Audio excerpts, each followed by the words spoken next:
Hi, my name's Michael and welcome back to my channel. I just thought I would do a quick book haul. I have acquired a lot of books in the last few months, so I'll quickly go over all the translated books that I bought. I am not going to include the non-translated because I feel like I want to focus more on translations and just highlight books that are originally written in a different language because I feel like this is my passion and I want to recommend books that might inspire other people to read more books in translation. I've already talked about Wait Blink by Gunnhild Øyehaug, and this is a very interesting book that I've already read. It's very contemporary, it's very focused on people's lives and really entertaining. There is a character in here that is so obsessed with philosophy, art and literature. She kind of reminds me of Miriam from Between the Lines of Life, but obviously I'm not going to make too many comparisons between the character and Miriam because that might end badly because her life is very different. And this is translated by Kari Dickson and on the long list for the National Book Award for Translated Literature. But this was a book that I had on my wish list well before that, and I'm so glad that I was able to finally find a copy and pick it up. All these books were acquired in indie bookstores, and I just love visiting indie bookstores and just seeing what they have and discovering new books. I discovered this one, which is Bogotá 39, which is 39 different South American authors contributing to this collection of short stories. I have been going down a rabbit hole of Latin American literature and discovering so many great writers, so this is a chance to try out other authors and see what other authors I might want to read in the future. There is about 15 women in this book that have been translated, so the balance is not quite right, but it does give me a start of more women in translations to try. Each short story has a different translator, so I won't go through and name all the translators. I've also got The Kingdom by Emmanuel, and he's a French author, and this is translated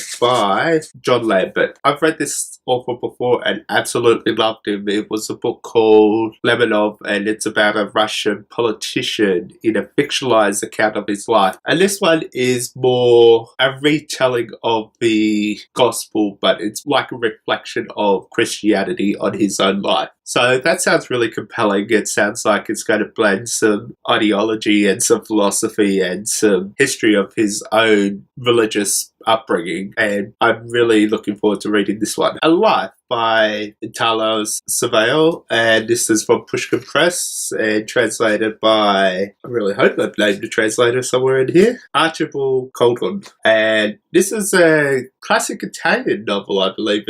I don't know if it's a novel actually. I think it's more autobiographical, it's poetic. And just quickly having a look at the back of the book, it says it's a semi-autobiographical novel exploring his own life and his experience with reading James Joyce and how that set him on a whole new path. And this is an Italian modernist novelist that I've never read before, so I'm looking forward to checking that one out. Colette, and this is Claudine in Paris and translated by Antonia White. And Colette is a very famous French writer, and I believe there is a movie coming out about her life, and this is one of her Claudine novels. I think there's a series of 4 of them. Marguerite, Duras, and this is Moderato, Cantabile, and this is translated by Richard Driver. I've read her before and absolutely love her. I think she's a brilliant writer. If you've never read The Lover, I highly recommend going reading that book because it's so good. And because it was so good, I had to pick up another one of her books. The Weight of Things by Marianne, Fritz, and this is another French novel, I believe, translated by Adrian Nathan West. And this one is meant to be very disturbing, almost horror-like, and I think I love a good dark novel, so I'm very keen to check this one out, and hopefully I'll be able to find some more recommendations for translations in genres like horror, science fiction, and other things like that. So that's the reason I got that one. Tove Jansson, people know, and this is the summer book, probably one of her most famous adult novels, and this was translated by Teal, and she's a very famous author, and every book I've read of hers I've absolutely absolutely adored, so I thought I'd have to pick up the summer book because it's one of the ones I haven't read and seems to be the one that people know and have talked about in the past. The Impossible Fairytale by Yujoo, and this is translated by Øyehaug, and I'm so glad that they've mentioned the translator on the cover. This is a Korean novel that has been getting a lot of attention. You might not recognize this cover. I will show the other cover that might be more recognizable, but this one has been getting a lot of buzz and I think I needed to be part of the conversation, so I picked it up. Evacuation by Raphael Jerusalem, and this is translated by Freddie Houston, and this is one about filmmaking and aspiring to be someone great and like creating something magical and masterful. And I love these short translated books because I feel like I can fly through more books quickly. Bernard's Up the Decks 2, and this is this continuation of the series. I believe there's 3 books in the series. This is also translated by Frank Wayne, and this is a lot of French underground, a lot of punk rock music and talking about the seedy side of France. So keen to continue that series. Ties by Domenico Starnon, and this is translated again by Jupla Lahiri, and I read his book called Trick in September and didn't quite like it, but I read that after I picked this one up. This one's more set in a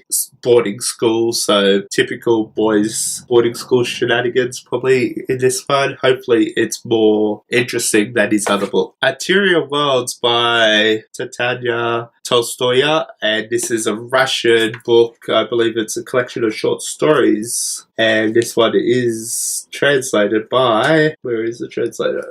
Anya Migdal, and I love Russian literature, and when this was on the National Book Award or Translated Literature long list, this is the one that stood out to me the most. This is the one I was excited to read, and this is the one that I am most looking forward to reading out of the rest of them. I think this is going to be a brilliant book, and I hope it lives up to my expectations. And lastly, I have Drive Your Plow Through the Bones of the Dead by Olga Tokarczyk, and this is translated by Antonia Lloyd-Jones, and this author is from Poland.